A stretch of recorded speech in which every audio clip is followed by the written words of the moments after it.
On va devoir repenser l'État-providence et l'État-stratège, qui sont à mon avis les deux matrices dans lesquelles doivent s'inscrire ce monde d'après, pour pouvoir penser à la fois l'immédiat, le court terme et la générosité dont il va falloir faire preuve pour protéger les plus vulnérables dans cette crise, et en même temps préparer le moyen terme, le long terme, puisqu'on ne peut pas sacrifier la transition écologique sur l'autel de la gestion de crise pandémique.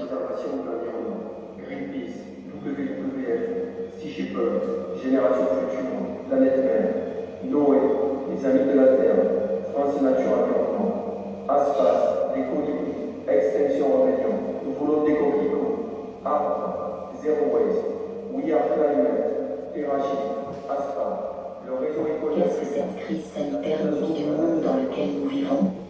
Quel sera son impact sur nos modes de vie? La période que nous traversons serait propice à une réinvention de nos sociétés. C'est en tout cas ce que nous disent les philosophes Isabelle Stenger et Cynthia Fleury.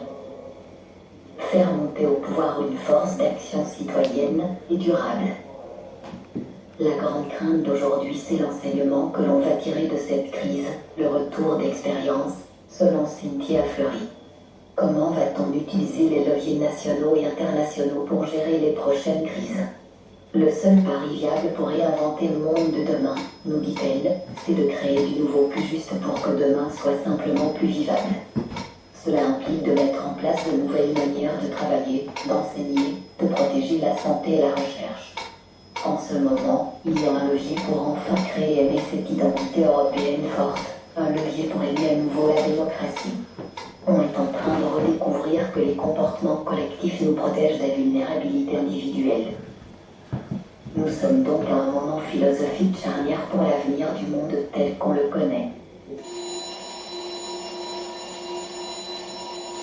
Il s'agit véritablement de redéfinir le sens que l'on veut donner à notre manière de vivre ensemble sur cette terre.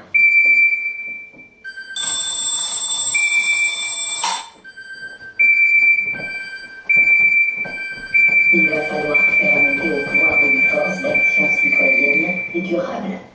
Mais nos dirigeants ont une matrice intellectuelle qui n'est pas celle-ci. Et on va aussi devoir combattre ceux qui vont nous raconter demain qu'il va falloir continuer à faire comme avant.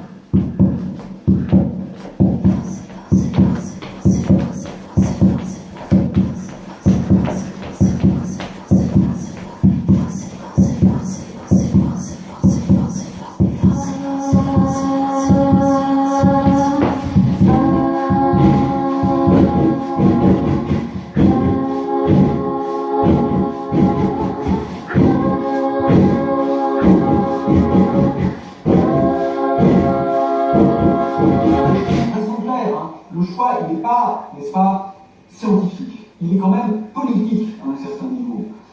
Nous vivions dans un monde où un enfant mourait de faim toutes les 5 secondes, tandis qu'on jetait 3,5 millions de tonnes de nourriture chaque jour. Ça, scientifiquement, c'est correct. C'est possible, la preuve, ça existe. La question est, est-ce que cela correspond à ce que l'on veut? Voilà la question. Est-ce qu'on veut revenir à ça, ce monde parfait d'avant Covid-19?